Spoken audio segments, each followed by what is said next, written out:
I've been assisting somebody with an employment case.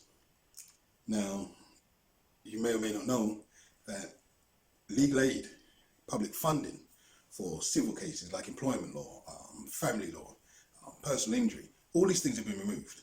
Okay, so the public don't have funding in order to get legal representation in the civil courts. It's even been restricted for the criminal courts. But in this clip, I'm just talking about in the civil courts. So I've been assisting somebody with an employment case. I'm not a specialist in employment law, but I have a general overview. I did a seat or a set in employment law whilst I was doing my legal training. So in this case, I've been very objective. I've looked at the merits of the case, and in my opinion, they have a strong claim. But throughout the process, I've had to explain to the individual that there are going to be disappointments. There's going to be outcomes that they're not going to be happy with. There are going to be some peculiarities. But this is all part of the process because it is designed in this way. So, this person that I'm assisting, they have a law degree themselves, so they have an understanding of law too. I've assisted in helping them to redraft their statements, and I've assisted by attending the court with them, taking notes on their behalf and explaining to them anything which they didn't understand that had happened during the proceedings. But I have to report that the whole process is a sham. And let me explain why. Because when you lodge a claim at the employment tribunal, they send it to the other side and they then have a month in order to respond. So the claim was sent, the respondent didn't respond, and the claimant got a notice from the court saying that because of their failure to respond, they're going to enter a judgment in default. Yeah, a default judgment. So they then asked the claimant for a schedule of their losses, which was provided. The other side has then come to court, and the procedure, the rules specify that if you have failed to respond to the claim, that you have to seek permission by outlining the reasons why you failed to respond, and it has to be a good reason that you failed to respond before they will allow you to submit a response out of time. So we had this default judgment. There was a notice sent to say there was going to be a default judgment in favour of the claimant. We've gone to court, and the judge has decided to create his own rules. And he has given the respondent an extra 7 days in order to submit their response. They hadn't even applied to set aside the default judgment because the judge said no default judgment had in fact been made, despite the claimant and the respondent actually receiving copies of the letters from the tribunal saying that default judgment had been entered in her favour. So the respondent was given an extra 7 days in order to submit their response or their defence, and they failed to do so again. They failed to do so. So there was a subsequent hearing where they submitted their response again out of time. And during that hearing, the judge is asking, well, what prejudice are you suffering by having the response allowed out of time? So he's explained to the court about the rules and the procedures. The rules say they must respond. A chronology was given as to the timetable of what had in fact occurred. And the judge said, yeah, but what prejudice are you suffering? So this happened over and over. This happened 3 times. And so the judge then said, well, I see no prejudice. And so I'm going to allow this response out of time. And what's peculiar about that decision is that there's no obligation whatsoever in the rules for the claimant to set out what prejudice they may have suffered.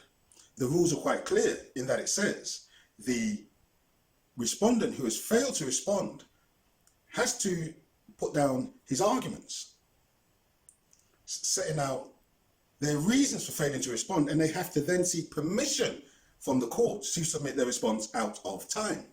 Those are the rules. But in this hearing, the judge has decided to shift the burden from the respondent onto the claimant, for the claimant to say what the prejudice was to them, for the other side submitting their response out of time. It was such a peculiar question from the judge, because that has nothing whatsoever to do with the rules. It has nothing whatsoever to do with the procedure. But this is what happened. And during the hearing, the judge was extremely hostile to the claimant, just wasn't listening to the claimant, didn't accept anything that the claimant was saying, but didn't have that bias or that prejudice towards the respondent. So the hearing was entirely unsatisfactory. Entirely unsatisfactory. At one point it was mentioned to the judge about the civil procedure rules. The judge said, well, I don't know what you're talking about when you mention the civil procedure rules, because we have the employment procedure rules. The judge said, it is similar to the civil procedure rules, but I have in front of me a copy of the employment procedure rules. But the judge herself wasn't following those rules. The judge wasn't following the rules. The claimant didn't have a fair hearing. Now it's called a hearing because both parties are supposed to be heard. That's why it's called a hearing. But the judge wasn't listening to the claimant, because the claimant was a litigant in person. They're a litigant in person. Now, what they tell people is that you can represent yourself in civil proceedings. They've removed public funding, what is called legal aid. And they remove it because they keep on making reference to criminal legal aid. And they talk about all these barristers earning fantastic sums of money and create the impression that solicitors are just milking the system. So what they do is they target criminal legal aid, people get up in arms, and then they remove public funding for civil matters at the same time. But people don't know. People just do not know. So, the moral of the story is this. You cannot represent yourself in civil proceedings, although they tell you you can. And the reasons you cannot represent yourself are several. Number one, you're likely to be up against solicitors or barristers who have spent 5 or 6 years just to qualify. Secondly, they will likely have had many years' experience specializing in one area of law. Third, employment law or family law handbooks run into thousands of pages and several volumes. The procedural rules for employment cases and family law cases runs to 1,000+ pages. The law is an extremely specialized and complex discipline. There are nuances and interpretations in case law that the ordinary individual is unlikely to appreciate because they don't have the skills and the aptitude required. Words in law have a different meaning to ordinary English, which is why you have legal dictionaries.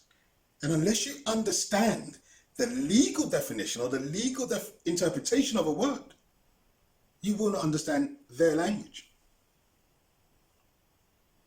To attempt to represent yourself in proceedings will result in confusion, frustration, and a whole heap of stress.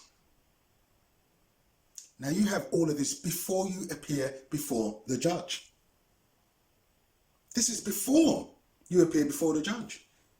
So what you think is relevant, they will dismiss as irrelevant. What you think is proof, they will prevent you from adducing as evidence. They may say it's hearsay, for example. Imagine this. It takes 7 years to qualify as a doctor. 5 years of study, 2 years of training. In order for you to practice as a doctor, it takes 7 years. Now, imagine you are ill, and instead of having a doctor operate on you, they say you can operate on yourself. You're not qualified to do so. You're just not qualified.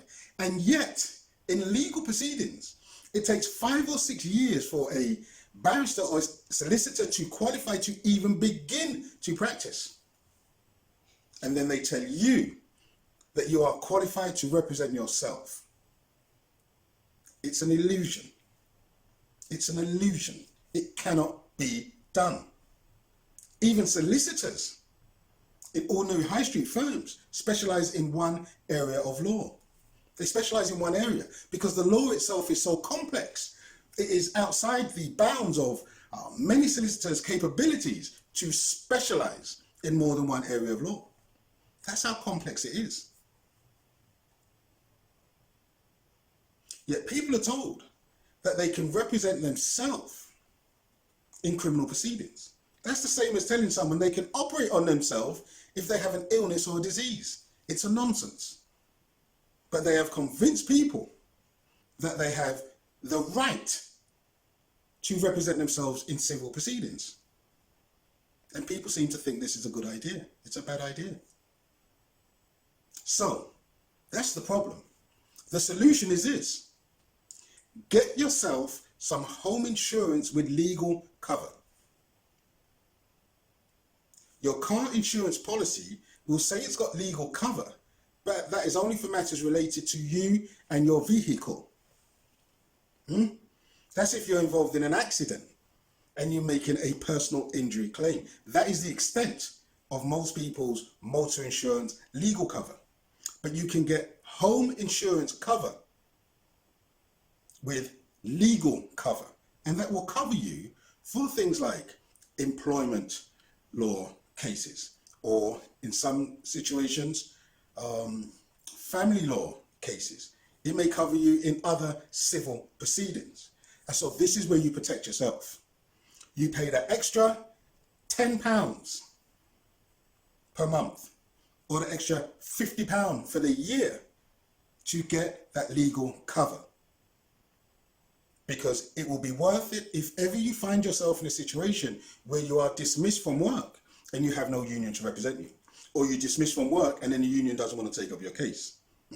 Or you're dismissed from work and you have no legal representation for the proceedings. Because the absence of legal representation will be to your detriment, regardless of how strong your case is.